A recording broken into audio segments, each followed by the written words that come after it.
আমার কোনো ঈদ নাই। ১১ বছর আগে নামাজ পড়তে যাবার সময় আমার ঈদ চুরি হয়ে গেছে। আমি ওই দিন সবার মতো পাঞ্জাবি পরে নামাজ পড়তে গিয়েছিলাম। বাড়তি বলতে হাতে একটা তাসবিহ ছিল। ওই তাসবির দিকে মন দিতে গিয়ে কোন ফাঁকে যে ঈদটা হারিয়ে ফেলেছি টেরই পাই নাই।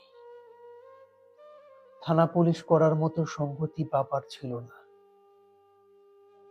তিনি বলেছিলেন, মন খারাপ করিস না, সবার ঈদ থাকে না।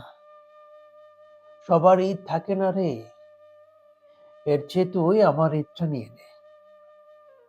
আমি বললাম, আপনি ঈদ কোথায় পাবেন? আমি তো শুনেছি দাদা বেঁচে থাকতেই আপনার ঈদ হারিয়ে গেছে। বাবা অপরাধীর মতো বললেন, তা ঠিক আছে, তবে তোর মায়ের ঈদটা আমি চুরি করে রেখেছি। তবে তোর মায়ের ঈদটা আমি চুরি করে রেখেছি। আসলে কিছু কিছু কবিতা এমন ভাবে ভেতরে নাড়া দেয়, তা বলে বোঝানো যায় না। ঠিক এই কবিতাটাও সেম।